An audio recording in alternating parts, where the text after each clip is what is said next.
capítulo de número 15. 1 Coríntios, capítulo de número 15. Está dando para pegar todos os irmãos aí, né? Está todo mundo saindo aí, Tem que né? ligar a lâmpada? Não. Mais claro, tá bom. Na tela. Só não pode Que sair, bom. só não pode sair junto. Glória a Deus. Eu quero falar hoje sobre as gloriosas bênçãos da ressurreição de Cristo, né? Glória. Como a gente disse para os irmãos nas nossas palavras iniciais, hoje é a data que o mundo religioso celebra ou usa como pretexto a ressurreição de Cristo para uma celebração. E para essas pessoas que não têm clareza sobre essas gloriosas bênçãos que vamos falar hoje, a ressurreição de Cristo tem um monte de significado que nem de perto é isso que a palavra do Senhor revela como sendo estas coisas gloriosas que a gente vai falar. Para muitas pessoas a ressurreição de Cristo significa renovação, né? Páscoa para essas pessoas é renovação, né? Então muitas pessoas dizem assim, a renovação da vida sobre a morte, a renovação de um tempo de paz depois de um tempo de tribulações, dentro dessa coisa que a gente está vivendo sob a ameaça, né, desse vírus, do coronavírus, seria o tempo de volta à normalidade, esse tempo de crise passar, é o tempo do bem triunfando sobre o mal, enfim, é uma série de opiniões, todas elas embasadas na própria consciência humana, mas desprovidas da revelação das Escrituras sobre as reais glórias que estão envolvidas na ressurreição do Senhor. E nós queremos mostrar hoje que a ressurreição de Cristo tem embutida nela bênçãos maravilhosas, bênçãos inclusive inomináveis, que a gente só pode falar delas pelo conhecimento parcial que nós temos do Senhor e daquilo que Ele fez, mas que certamente quando adentrarmos na glória, nós veremos essas mesmas bênçãos tão amplificadas diante de nós, que nós perceberemos que aquilo que sabíamos a respeito delas era apenas uma leve sombra do que elas de fato significam. Então eu queria compartilhar um pouco sobre isso, logicamente não esgotando esse assunto de modo algum, porque ele é riquíssimo. Nós vamos usar alguns minutos do tempo que temos para poder falar sobre essa questão. 1 Coríntios capítulo 15, versos de 1 a 4, tem um resumo feito pelo próprio apóstolo Paulo do que significa o Evangelho do Senhor, do que é o Evangelho do Senhor. Diz assim a palavra: irmãos, venho lembrar-vos o Evangelho que vos anunciei, o qual recebestes e no qual ainda perseverais.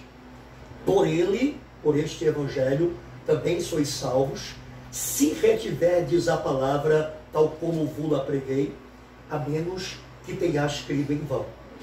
Antes de tudo, vos entreguei o que também recebi, que Cristo morreu pelos nossos pecados, segundo as Escrituras, e que foi sepultado, como prova incontestável de sua morte, e ressuscitou ao terceiro dia, segundo as Escrituras. Amém? Esse é um resumo que Paulo faz sobre o Evangelho. Para Paulo, o Evangelho consiste nisso.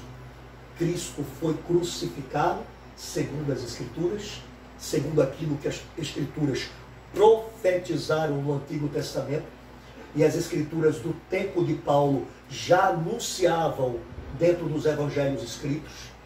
Cristo Jesus foi sepultado, como prova incontestável de que ele morreu de fato, não foi um desmaio, não foi um ataque de catalepsia, ele morreu e ele foi sepultado, permanecendo ali no ventre da terra 3 dias e 3 noites, como estava escrito a respeito dele e como ele próprio disse que aconteceria.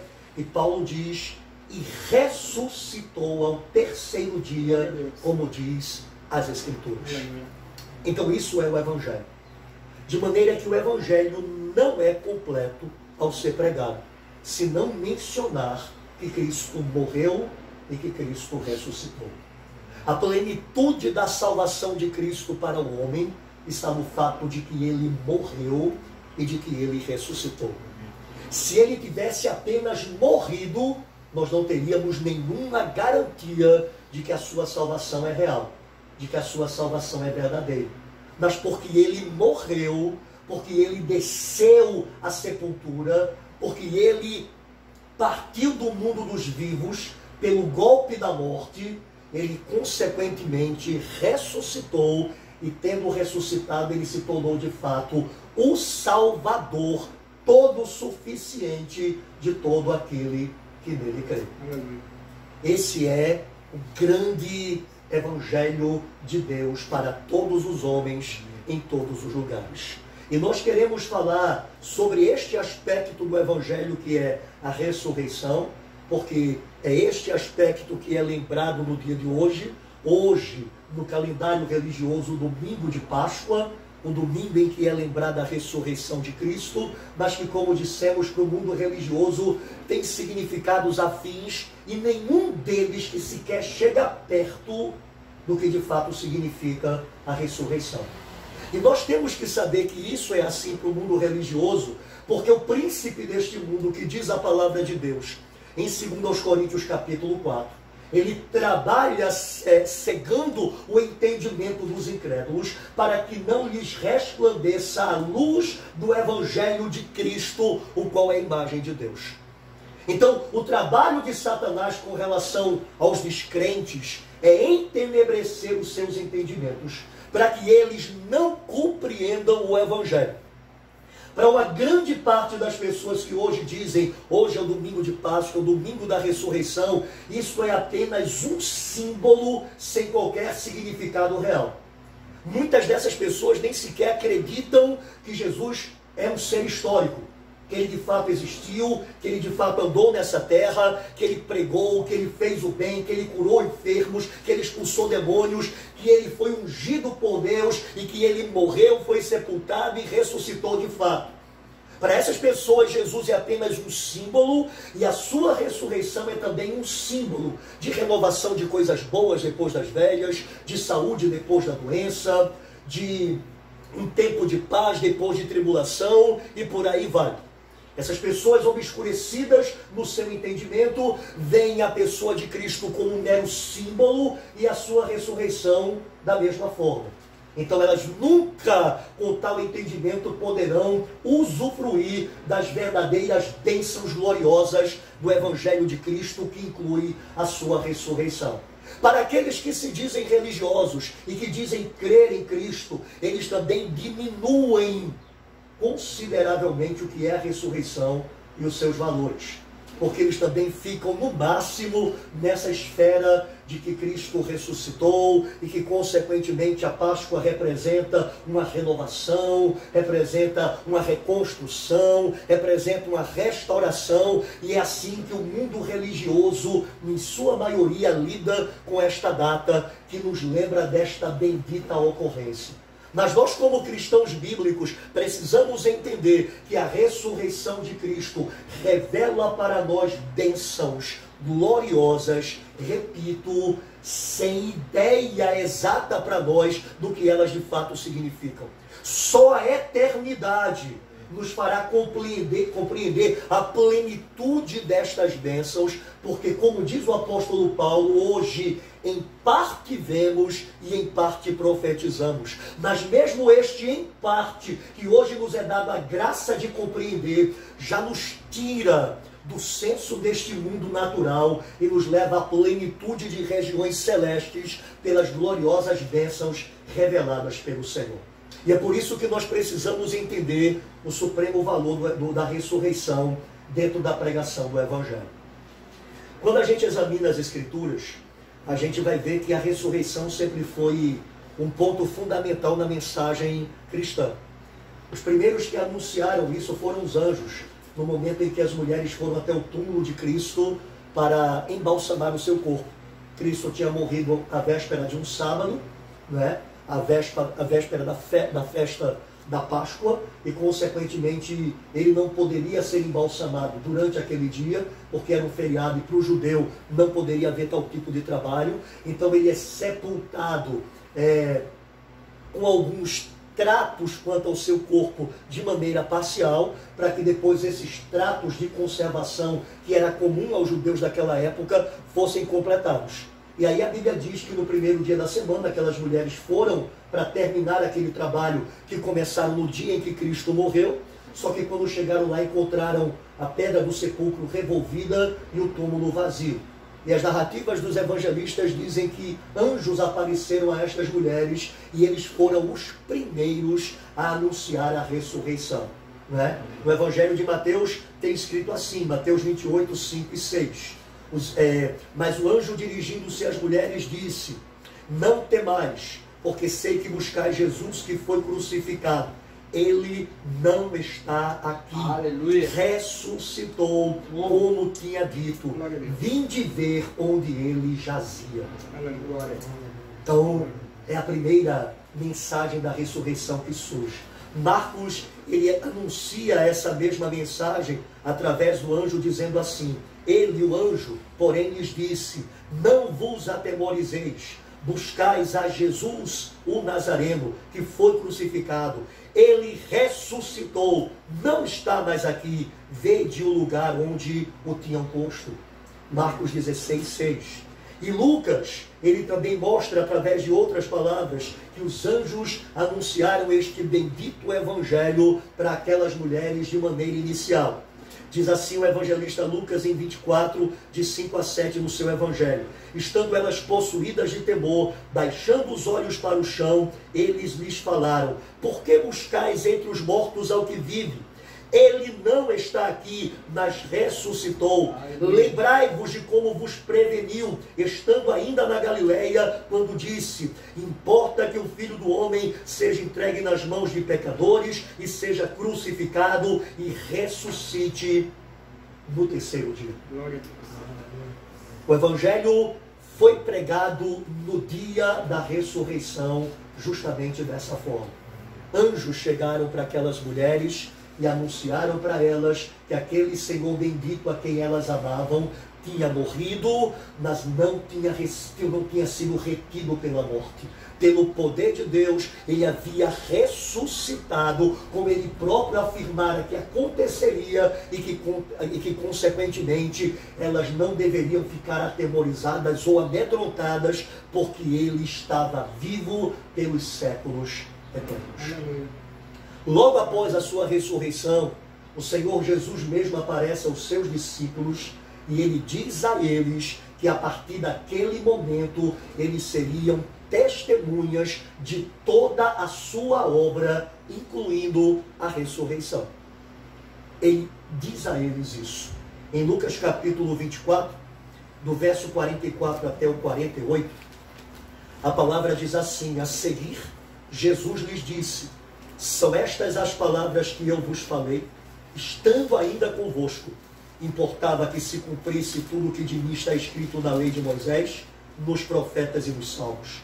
Então lhes abriu o entendimento para compreenderem as Escrituras. E lhes disse: assim está escrito, que o Cristo havia de padecer e ressuscitar dentre os mortos no terceiro dia, e que em seu nome se pregasse arrependimento para a remissão de pecados a todas as nações, começando de Jerusalém. Vós sois testemunhas destas coisas. E com estas palavras o Senhor Jesus então declarou que a igreja tinha uma mensagem a compartilhar. A mensagem compartilhada inicialmente pelos anjos é agora uma mensagem a ser compartilhada pelo povo do Senhor, alcançado pela sua grande salvação. É que esse Senhor bendito morreu, levando sobre si os nossos pecados, para nos purificar por meio do seu sangue, e que ressuscitou como garantia de que tudo aquilo que ele pregou, viveu e prometeu tem nele verdadeiro cumprimento e pode receber do seu povo plena confiança, porque ele está vivo para cumprir cada uma de suas promessas.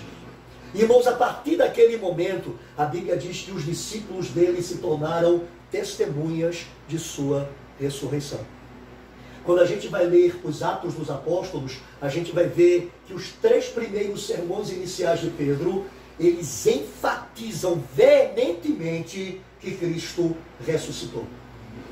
Em Atos 2, Atos 4 e Atos 10, quando Pedro prega no dia de Pentecostes, quando Pedro prega depois da cura do coxo de nascença, e quando Pedro prega na casa de Cornélio, nas 3 pregações, a ênfase de Pedro é que aquele Cristo, que aquele povo sabia que tinha sido crucificado, é uma memória fresca para aquelas pessoas. Na primeira mensagem, menos de 2 meses haviam se passado da crucificação de Cristo para aquele momento em que Cristo prega a palavra. Nas outras 2 mensagens, alguns anos já haviam se passado, mas ainda é uma memória fresca na cabeça dos judeus, na sua grande maioria, que tinham sido testemunhas da morte daquele homem de Nazaré. Pedro enfatiza: este Jesus a quem vós crucificastes, Deus o ressuscitou, aleluia, de entre os mortos. Glória a Deus. Porque aqueles homens estavam familiarizados com a sua morte, morte de cruz, pública, mas muitos deles não estavam familiarizados com a ressurreição, porque isto lhes foi omitido. O Senhor Jesus não apareceu a todos, apareceu apenas a seus discípulos, cabendo aos seus discípulos ser testemunha da sua ressurreição. E por isso era necessário enfatizar para aquela geração que aquele Cristo que foi crucificado, que foi rejeitado, que foi morto, não pôde ser retido pela morte, mas Deus o ressuscitou e o entronizou como príncipe e salvador. E toda a casa de Israel tinha que então saber que este Jesus que foi crucificado, Deus o designou Senhor e Cristo. Na primeira mensagem evangelística do apóstolo Paulo, em Atos capítulo 14, que foi em Antioquia da Pisídia, o apóstolo Paulo também enfatiza o fato de que Cristo ressuscitou. Ele está pregando a uma cidade gentílica que tinha judeus e que tinha não judeus, e Paulo prega tanto a um grupo como a outro que Cristo Jesus ressuscitou. Aleluia. E por que esta ênfase? Por que isto é tão importante? Por que não pararmos simplesmente no fato de que Deus o amou tanto o mundo que deu seu Filho, para que todo aquele que nele crê não pereça, mas tenha vida eterna? Por que não apenas dizer que esse Jesus, por amor, morreu e levou sobre si os nossos pecados, e tão somente dizemos isso e isso ser suficiente? É porque, como nós dissemos e vamos mostrar, se Cristo não ressuscitou, se a ressurreição não é real, se ela é apenas um símbolo, se ela é apenas uma figura representativa de algumas coisas boas prevalecendo sobre coisas ruins, então na verdade o Evangelho não existe. O Evangelho não tem nenhum significado. A ressurreição é a parte do Evangelho que faz com que todo o restante seja verdadeiro e tenha sentido. E, consequentemente, vale a pena confiar no Senhor revelado no Evangelho. Se a gente não tem plena convicção de que Cristo ressuscitou, a gente vai mostrar isso. É vã a minha pregação, é vã a nossa fé, e nós continuamos ainda nos nossos pecados. Mas se Cristo ressuscitou, e Ele ressuscitou, aleluia, o túmulo está vazio, não há aqui jaz, mas Ele ressuscitou. Aleluia. Se isso é verdade, então bendito seja o seu nome. A ressurreição é uma gloriosa verdade que traz embutida nela outras gloriosas verdades para a nossa edificação. Aleluia. E eu queria falar sobre 4 dessas verdades gloriosas que estão reveladas na ressurreição através das Escrituras. Primeira dessas verdades gloriosas: a ressurreição é uma prova incontestável de que o Senhor Jesus Cristo é o Filho de Deus. Aleluia. Primeira coisa, essa é a razão de Satanás manter, ou é uma das razões de Satanás manter o mundo religioso cego e obscurecido quanto à ressurreição de Cristo. Se a ressurreição de Cristo é apenas um símbolo, não precisa necessariamente Jesus ser o Filho de Deus. A sua ressurreição é um mito, assim como havia o mito da fênix que ressurgia das cinzas. Ela era queimada, ela era reduzida a cinzas, mas ela depois revivia revivia das cinzas e ela voltava para os céus voando. Isso é um mito que fala sobre renovação, que fala sobre restauração, que fala sobre reconstrução. Então, se Cristo é um mito e se a sua ressurreição é apenas um símbolo, um mito, também não há para mim nenhum sentido de crer nele como Filho de Deus. Eu posso tranquilamente crer nele apenas como um mito, uma figura mitológica desta renovação, sem que isso tenha real influência na minha vida. Escutem, amados, no nome do Senhor Jesus. Quando o Senhor Jesus ressuscitou, amém. Quando o Senhor Jesus ressuscitou, e Tomé ainda não tinha certeza de que isso havia acontecido, os irmãos sabem disso, a velha história da incredulidade de Tomé. O Senhor Jesus havia ressuscitado, os anjos falaram às mulheres, depois o próprio Senhor apareceu às mulheres, depois o próprio Senhor apareceu dentro do local onde eles estavam reunidos. Não é isso que a Bíblia diz? Mas a Bíblia diz que Tomé não estava nessa ocasião em que os outros 10 estavam reunidos. E quando Tomé se encontra com eles, eles dizem a Tomé, Tomé, o Senhor ressuscitou de verdade, ele apareceu a nós. E o que é que Tomé diz? Se eu não ver pessoalmente, se eu não ver as suas mãos e pés furados, se eu não colocar o meu dedo nos furos dos cravos e a minha mão no furo que foi feito pela lança do seu lado, eu não crerei que ele ressuscitou. E o que é que a Bíblia diz sobre o que aconteceu em seguida? O Senhor Jesus aparece novamente àqueles homens reunidos na casa, e Tomé no meio deles, vai diretamente a Tomé e diz, Tomé, põe aqui a tua mão, e perceba que o Espírito não tem corpo como eu tenho. E o que é que acontece naquele momento? Tomé se prostra diante do Senhor e diz, Senhor meu e Deus meu. Essa é a razão de Satanás não ter problema do mundo religioso acreditar na ressurreição como um mito, como um símbolo. Porque se é isso que eu credibilizo, o Senhor Jesus não será para mim nada mais além de uma figura representativa, de um símbolo de alguma coisa boa. Porém, quando eu creio que ele ressuscitou, de Deus poderia ressuscitar. E é por isso que a ressurreição, em sua primeira gloriosa bênção, nos revela Jesus Cristo é de fato o Filho de Deus. Romanos capítulo de número 1, irmãos, abra aí. Romanos capítulo de número 1, versículos de 1 a 4. O apóstolo Paulo vai mostrar nesse texto como a ressurreição de Cristo é uma prova incontestável de que o Senhor Jesus é o Filho de Deus.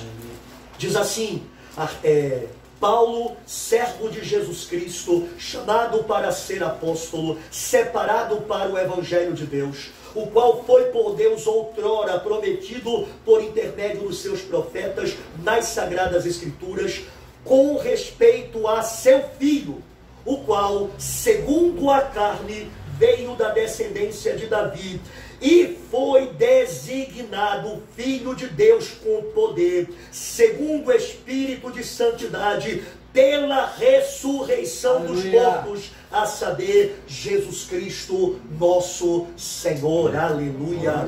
Paulo está dizendo aqui, irmãos, que Jesus, segundo a carne, era filho de Davi. Ninguém poderia contestar. José e Maria eram filhos de Davi, ou seja, descendentes de Davi. E era dito a respeito de Cristo que ele seria descendente de Davi, descendente de Abraão.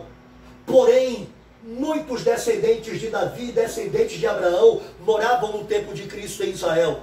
E muitos poderiam dizer, eu também posso ser o Messias, porque cumpro os requisitos de ser da descendência de Davi e da descendência de Abraão. Mas Jesus não tem como prova de sua missão, da sua unção, como Cristo de Deus, o Messias de Deus, apenas no fato de ele ser o filho de Davi, o filho de Abraão, mas principalmente no fato dele ter sido designado, determinado, apontado como filho de Deus com poder pela ressurreição de entre os mortos. Bendito seja o seu nome. Irmãos, entendam, a ressurreição de Cristo é diferente da de todos os demais homens, antes dele e após dele. Por consequência de que todos os que ressuscitaram antes de Cristo e depois de Cristo, dentro desse milagre de morrerem e pelo poder de Deus voltarem à vida, fizeram ou experimentaram esse milagre para morrer novamente. O soldado que ressuscitou quando ferido numa batalha caiu sobre a alçada de Eliseu, ele voltou a morrer novamente. O filho da viúva de Naim, que foi ressuscitado por Cristo, morreu novamente. O filho da viúva do tempo de Eliseu, que foi ressuscitado por ele, morreu novamente. A menina, filha de Jairo, que foi ressuscitada por Jesus, morreu novamente. Lázaro, o amigo de Cristo, que foi ressuscitado por ele, morreu novamente. Eutico, o rapaz que ouvia a pregação de Paulo, que caiu da janela e morreu, e foi ressuscitado, morreu novamente. Mas Cristo ressuscitou para nunca mais morrer. Todos aqueles homens provaram que são apenas mortais, que experimentaram do poder de Deus, que lhes ressuscitou temporariamente, mas eles como mortais voltaram a morrer. Mas Cristo, como Filho de Deus, não morreu perpetuamente. Ele morre e ele ressuscita para nunca mais experimentar a morte. E isto é um fato incontestável de que ele é o Filho de Deus. De todos estes que nós citamos e de todos os outros homens, os túmulos continuam como atestado de sua humanidade, dizendo aqui jaz. Não há um túmulo dizendo aqui jaz para Cristo, porque ele ressuscitou, voltou aos céus, assentou-se à direita de Deus, de onde virá para julgar vivos e mortos, e isto é fato incontestável de que ele é o Filho de Deus. No Salmo 16, que a gente leu no começo desse culto, Davi, profetizando sobre Cristo, diz: não deixarás a minha alma na morte, nem permitirás que o teu santo veja a corrupção. Quando Deus ressuscita Cristo, ele está comprovando que Cristo é de fato seu Filho e que consequentemente ele é o Senhor. E todo aquele que crê nisso, todo aquele que aceita essa verdade sublime, não pode fazer outra coisa a não ser render-se a esse Jesus, porque se ele é o Filho de Deus, ele e somente ele é o Senhor das nossas vidas. E essa é a razão porque o mundo religioso crê em Cristo como um mito e crê na ressurreição como um mito. Porque Satanás, o príncipe deste mundo, cega o entendimento, porque tal visão deturpada de Cristo ressurreto faz com que as pessoas possam viver tranquilamente da maneira como elas vivem, sem se sentirem necessitadas de se encurvar diante dele como Senhor. Só a igreja de Cristo tem essa revelação. E a igreja é aquela que, justamente por ter essa revelação, dobrou-se ao Senhor. E por causa disso agora tem a mensagem do Evangelho para anunciar a todos os homens, dizendo: este Jesus que foi crucificado, Deus o fez Senhor e Cristo, exaltado à direita de Deus, ele derramou isto que vedes e ouvis, que é a bênção do Espírito Santo sobre aqueles que nele creem. Por isso, amados, essa é a primeira e gloriosa bênção revelada na ressurreição do Senhor. Ele é o Filho de Deus. Ele é o Filho de Deus. Aquele centurião aos pés da cruz, apenas por ver Cristo morrendo e as estruturas naturais se abalando com terremoto, com sombras, com trevas, para aquele homem já foi suficiente para ele dizer: verdadeiramente este é o Filho de Deus. Irmãos, imagina quando chegou a notícia para aquele homem, que aquele justo que ele viu morrer numa cruz, e para quem todos os céus e a terra protestaram, imagine quando ele soube que aquele homem ressuscitou, que os grilhões da morte não puderam detê-lo. Ele consequentemente disse: agora chega. Se porventura ainda havia alguma dúvida em meu coração de que ele era o Filho de Deus, agora eu sei, nada pode me negar isso, porque somente o Filho de Deus pode ressuscitar. Somente o Filho de Deus pode ressurgir de entre os mortos. A segunda bênção gloriosa do Evangelho, da ressurreição, é que a ressurreição é a prova cabal de que o sacrifício de Cristo por nós foi aceito e que somos de fato justificados por Ele. Presta atenção, todos nós sabemos que Cristo morreu pelos nossos pecados. A sexta-feira da paixão diz isso. Jesus morreu na cruz por nossos pecados. Ele morreu por mim. Ele morreu para me salvar. Porém, como eu posso ter a garantia de que isso aconteceu? Não a de que ele morreu, mas de que o que ele fez é suficiente. Qual a garantia? O preço pago foi para Deus. Não é para mim o preço, porque eu sou o devedor. Deus é o credor. Então o preço pago é para Ele. Havia um escrito de dívida contra nós diante de Deus. E o preço da morte de Cristo era justamente para saldar esta dívida e rasgar este escrito que era contra nós. Mas como eu sei que isto foi aceito e que o preço foi de fato pago? Só tem uma coisa que me prova isso: a ressurreição de Cristo. Cristo ter ressuscitado é a prova de que o preço que Ele pagou diante de Deus foi aceito e de que o escrito de dívida que havia contra mim diante de Deus foi rasgado. Porque é como se o Senhor estivesse, através da ressurreição de Cristo, me devolvendo a promissória e dizendo: você não deve mais absolutamente nada. Cristo ressuscitou, o preço foi pago, o preço foi aceito, nenhuma condenação há para quem está em Cristo Jesus. Olha o que Paulo diz em Romanos capítulo de número 4. Romanos capítulo de número 4, verso de número 25. Romanos capítulo de número 4, verso de número 25. A Bíblia diz assim a respeito de Cristo: o qual foi entregue por causa das nossas transgressões e ressuscitou por causa da nossa justificação. Irmão, entenda uma coisa: a justificação tem dois lados. E Paulo fala em Romanos capítulo 3 que a morte de Cristo me justifica. E aqui em Romanos 4 ele fala que a ressurreição de Cristo me justifica. Por que esta dupla verdade? Porque a justificação tem dois lados. Primeiro, o lado de Deus, que deve ser satisfeito. E segundo, o meu lado, que deve ter plena consciência de que Deus foi satisfeito. Para Deus, a morte é suficiente. O sangue é suficiente, porque Cristo foi o seu enviado para fazer exatamente isso e para pagar o preço diante de Deus. Então, para Deus, a morte de Cristo e o seu sangue derramado são suficientes. Mas para que eu possa saber que isso foi suficiente diante de Deus, Cristo tinha que ressuscitar. E tinha que ressuscitar visivelmente.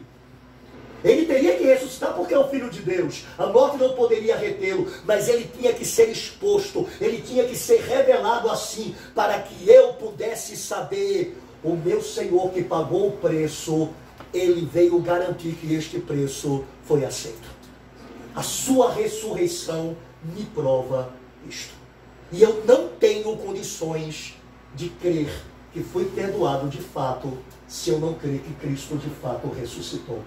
É por isso que em 1 Coríntios capítulo 15, olha o que Paulo diz.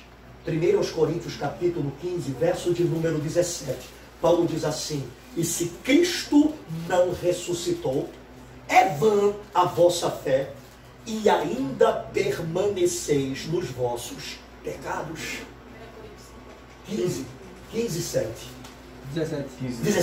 17. E se Cristo não ressuscitou, é vã a vossa fé. Ou seja, é inútil você crer em Cristo. É inútil você crer que Ele levou sobre si as nossas iniquidades e transgressões, que o castigo que nos traz a paz estava sobre Ele, que pelas suas pisaduras fomos sarados. Se Cristo não ressuscitou, toda esta crença é vã. E por quê? Porque se Ele não ressuscitou, significa que Deus não recebeu o pagamento que foi feito. E se Deus não recebeu o pagamento que foi feito por meio de sua morte, eu continuo morto em delitos e pecados e eternamente condenado por eles. Mas se Cristo ressuscitou, e Ele ressuscitou, aleluia, Ele é o meu Salvador. Os meus pecados são perdoados por amor do seu nome, e agora nenhuma condenação há para os que estão em Cristo Jesus. Isso é glorioso, irmãos. É por isso que para o mundo religioso, crer em Cristo como mito e na ressurreição como mito, não tem grande significado para Satanás. Não há nenhuma questão de trato de pecados, de purificação de pecados, de libertação de pecados. Há apenas uma lembrança religiosa, cujo pretexto é para a gente festejar com peixe, com ovo, com coelho, com vinho. Mas que não tem nenhuma aplicação real para a alma, que não tem nenhum efeito real para a eternidade, e que faz com que, consequentemente, estes que dizem que Cristo ressuscitou sem tal revelação, permaneçam em seus pecados e estejam condenados. A terceira grande bênção gloriosa revelada na ressurreição é que a ressurreição nos dá a medida do poder de Deus ao nosso favor, para podermos viver esta vida segundo a sua vontade e para a sua glória. A ressurreição de Cristo é a medida do poder de Cristo dado a nós para podermos viver para a glória dele hoje. Como é que eu posso viver para a glória de Deus hoje, eu que sou tão fraco, eu que sou tão incapaz, eu que sou tão pecaminoso, tão impuro? Porque todos nós somos. Todos nós carecemos da graça de Deus. Não apenas para nos perdoar, mas também para nos capacitar a viver a nova vida. Como é que eu posso viver a vida exigida pelo Senhor, que é uma vida tão alta, é uma vida tão profunda? A Bíblia diz que é por meio do poder que nós recebemos de Deus para viver tal vida. E a medida deste poder é justamente medida através da ressurreição de Cristo dentre os mortos. Em Efésios capítulo de número 1, olha aí para a tua Bíblia, Efésios capítulo de número 1, o versículo de número 15 até o versículo 21. O apóstolo Paulo vai dizer assim, ó, Efésios 1, de 15 a 21. Paulo vai dizer: por isso também eu, tendo ouvido a fé que há entre vós no Senhor Jesus, e o amor para com todos os santos, não cesso de dar graças por vós, fazendo menção de vós nas minhas orações, para que o Deus de nosso Senhor Jesus Cristo, o Pai da glória, vos conceda o espírito de sabedoria e de revelação no pleno conhecimento dele, e iluminados os olhos do vosso coração, para saberdes qual é a esperança do seu chamamento, qual a riqueza da glória da sua herança nos santos, e qual a suprema grandeza do seu poder para com os que cremos, segundo a eficácia da força do seu poder, o qual exerceu ele em Cristo, ressuscitando-o dentre os mortos e fazendo assentar-se à sua direita nos lugares celestiais, acima de todo principado e potestade, poder e domínio, e de todo nome que se possa referir, não só no presente século, mas também no vindouro. Escuta, vou trocar em miúdos o que Paulo disse. Paulo disse: olha, tendo ouvido sobre a fé e o amor que vocês têm, ele está escrevendo à igreja de Éfeso, eu não cesso de orar por vocês, de fazer menção de vocês nas minhas orações, dando graças a Deus pela vida de vocês, e pedindo para que Deus lhes dê o espírito de sabedoria e de revelação no pleno conhecimento de Cristo, para que saibais. Paulo está dizendo: eu oro para Deus dar um espírito de entendimento, de sabedoria, para que vocês saibam o que? Algumas coisas, mas eu quero me fixar no que Paulo diz no final. Ele diz assim: e qual, para que você saiba qual a suprema grandeza do seu poder para conosco que cremos, segundo a eficácia da força do seu poder, o qual ele exerceu em Cristo, ressuscitando-o dentre os mortos. Paulo está dizendo: eu estou orando para que Deus lhes dê o espírito de sabedoria e revelação, para que vocês saibam qual o poder que está operando em vocês que creem, que é o mesmo poder Deus usou em Cristo ressuscitando dentre os mortos. Irmãos, esse é o poder da nova vida. Esse é o poder. Nas cartas de Paulo, muitas vezes, o novo nascimento, a regeneração, vai ser chamada de ressuscitação ou de ressurreição. Paulo vai dizer em Romanos capítulo 6, que assim como fomos unidos a Cristo na semelhança da sua morte, também o seremos na semelhança de sua ressurreição. Para que assim como morremos com Cristo, nós também ressuscitemos com Ele para andar em novidade de vida. Falando aos Colossenses capítulo 3, o apóstolo Paulo vai dizer: se ressuscitaste juntamente com Cristo, buscai as coisas de cima, onde Cristo está assentado à destra de Deus. Aos Efésios, no capítulo 2, Paulo vai dizer: Ele vos deu vida, estando vós mortos. Vida para o morto é ressurreição. Ele vos deu vida, estando vós mortos em delitos e pecados. O que significa isso? É que o mesmo poder que tirou Cristo de entre os mortos e o ressuscitou para nunca mais morrer, é o poder que agora age no nosso espírito, primeiramente livrando-o da lei do pecado e da morte, tirando-o da morte imposta por delitos e pecados, para que esse espírito esteja agora vivo diante de Deus, ativo para com Deus, unido a Deus e tenha prazer de Deus. O melhor, prazer na lei de Deus. E para que este mesmo poder agora transborde do nosso espírito para a nossa alma, fazendo com que sejamos transformados de glória em glória, na mesma imagem do Senhor, pelo seu Espírito. Este poder está em nós, o mesmo poder que ressuscitou a Cristo dentre os mortos, para nós podermos viver em novidade de vida. E perceba que este poder que operou a ressurreição de Cristo, operou de uma maneira plena. Paulo diz que Cristo não apenas foi ressuscitado dentre os mortos, mas ele foi ascendido diante de Deus, subiu aos céus, e ele assentou-se à direita de Deus, acima de todo principado, potestade, poder e domínio. E é este mesmo poder que agora opera em nós. Aleluia. Esse poder em nós não apenas garante que nós ressuscitamos juntamente com Cristo em nosso espírito, mas ele garante que no nosso espírito estamos assentados com Cristo nas regiões celestes. Está escrito em Efésios capítulo de número 2, verso 6. Nós estamos assentados com Cristo nas regiões celestes, e este mesmo poder que ressuscitou-nos, dando-nos a nova vida e nos fazendo assentar com Cristo, nos põe em posição de reino na presença de Deus sobre principados, potestades, poderes e qualquer dominador deste mundo todo tenebroso. A Bíblia diz: os que receberam da abundância da graça e do dom da justiça reinarão em vida por um só, a saber, Jesus Cristo. E por quê? Porque o poder de sua ressurreição está em nós. Irmãos, quando nós vivemos unidos a Cristo, quando nós fazemos a Cristo aquilo que Cristo ensinou em João capítulo 15, permanecei em mim e eu permanecerei em vós, acontece uma frutificação sobrenatural, que é o próprio Senhor agindo na nossa vida e através dela, pelo poder de sua vida em nós. Nós somos transformados de glória em glória na sua imagem. E por quê? Porque o poder de sua ressurreição está operando em nosso favor. Todo crente em Cristo, ele tem que saber que o seu Senhor ressuscitou como prova de que ele é filho de Deus.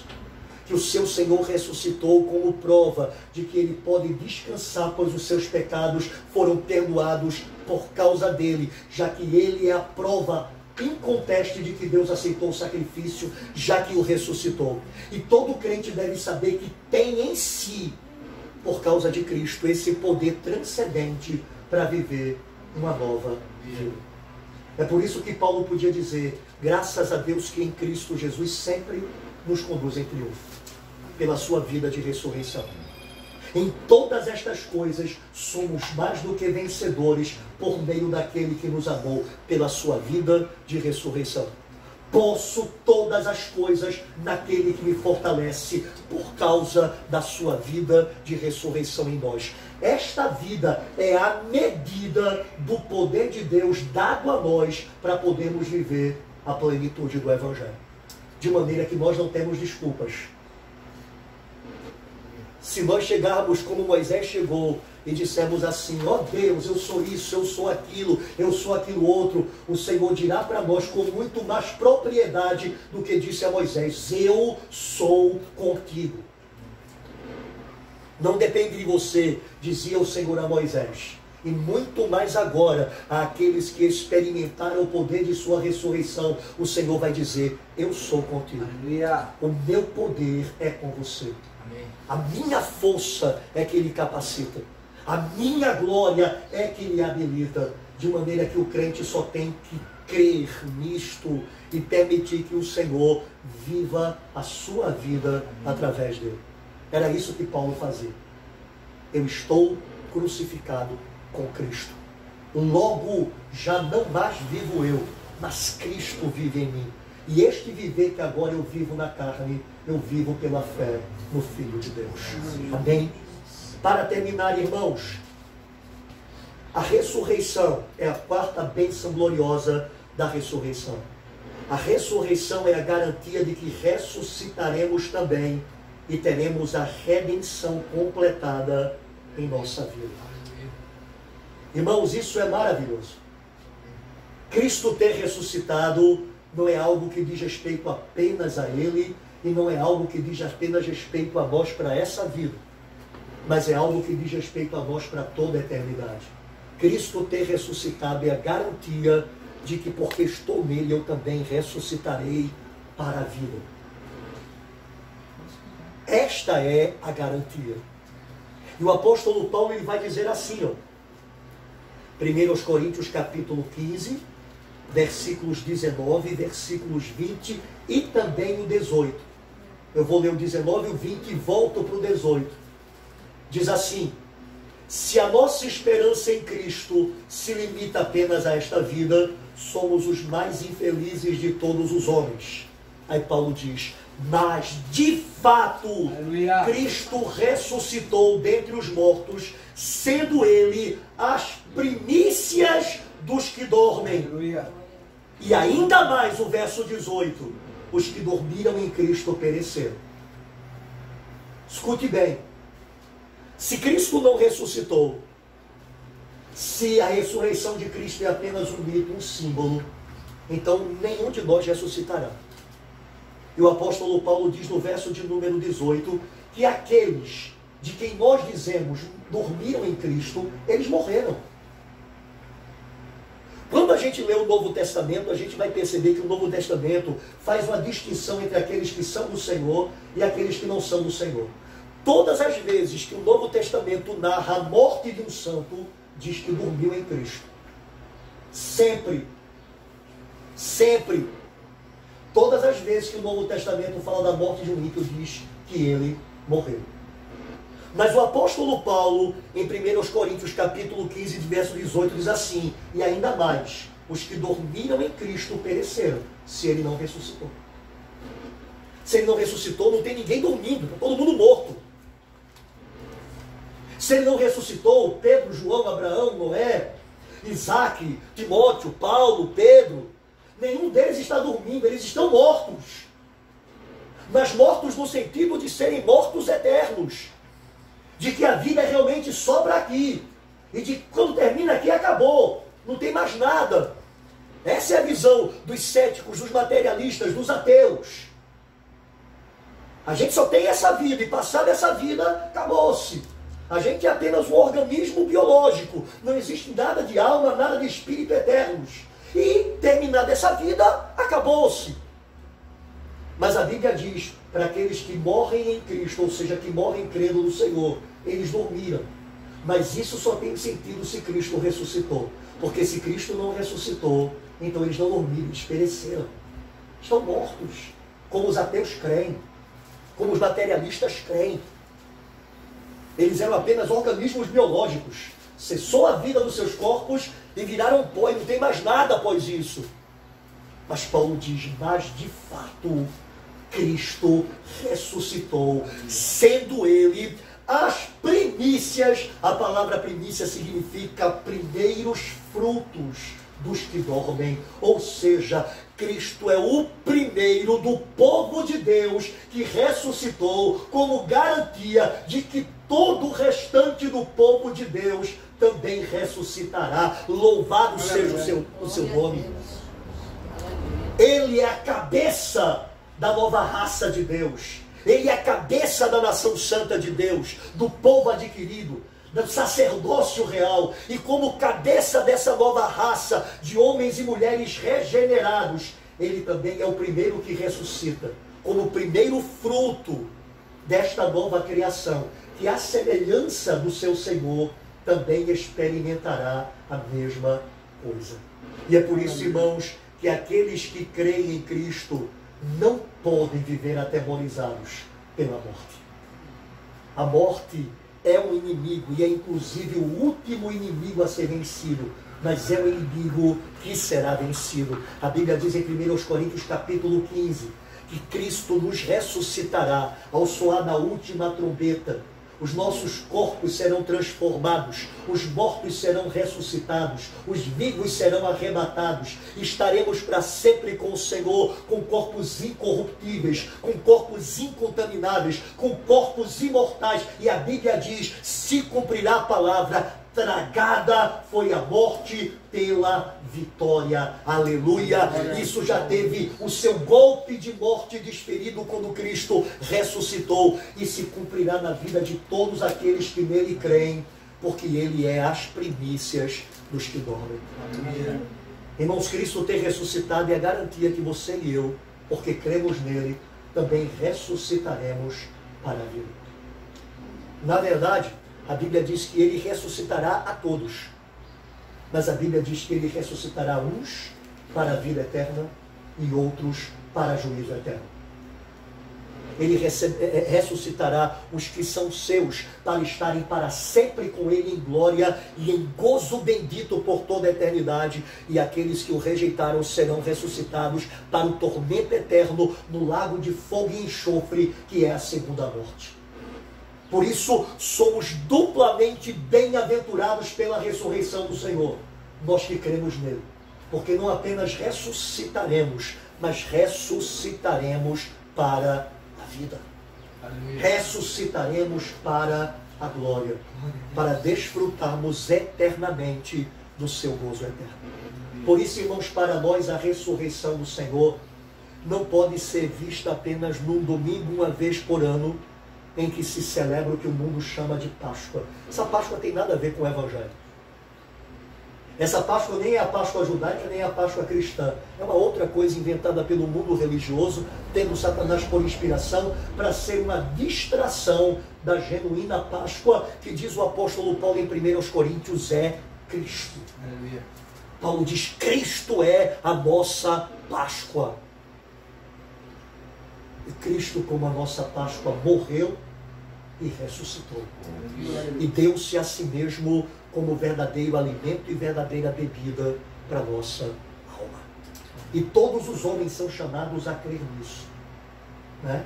Para nós, a ressurreição não é um evento apenas de um dia do ano denominado de domingo da ressurreição, no dia da Páscoa. Para nós, é a bendita realidade que tornou Cristo Filho de Deus, ou melhor, que revelou Cristo Filho de Deus, e que faz com que, consequentemente, todo aquele que nele crê seja transformado num Filho de Deus. É a bendita realidade que comprova que eu tenho nele os pecados perdoados, porque a sua ressurreição é o recibo, é a promissória devolvida por Deus de que o preço foi pago e aceito. É a bendita revelação de que Cristo volta para me buscar, me ressuscitar e me levar para estar eternamente com Ele.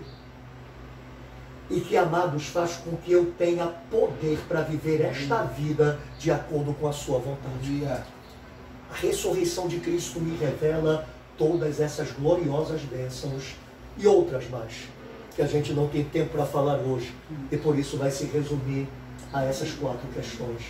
Por isso sejamos gratos ao Senhor, porque o seu Filho bendito veio, morreu, ressuscitou, subiu aos céus, está sentado à direita de Deus, intercede por nós, guarda a nossa vida, e de lá virá para julgar vivos e mortos, e para nos levar para estar eternamente com Ele, ressuscitados, glorificados e transformados em imortais para a glória do seu bendito nome. Amém? Vamos orar. Oh Deus, muito obrigado por essas gloriosas verdades. Que coisa boa é o teu evangelho, é de fato boas novas, Aleluia. Novas de grande alegria para todo o povo, e eu te agradeço por ele, te agradeço por nessa tarde sermos edificados com estas benditas lembranças. Eu rogo a Deus que elas de fato sejam recebidas em nossos corações, e nós não caiamos, Deus, no engano maligno de ter a ressurreição de Cristo como apenas um símbolo, uma figura que representa a renovação, que representa a passagem. Meu Deus, que entendamos que esta ressurreição é um fato real e que traz verdades reais para serem vividas e experimentadas por cada um de nós. Nos faz isso, para que vivamos segundo a Tua vontade, para a Tua glória, e para que sejamos testemunhas da Tua ressurreição para aqueles que ainda não a conhecem. Nos abençoa, Deus, assim, e receba o louvor, eu te peço, em nome de Jesus Cristo. Amém. Glória a Deus.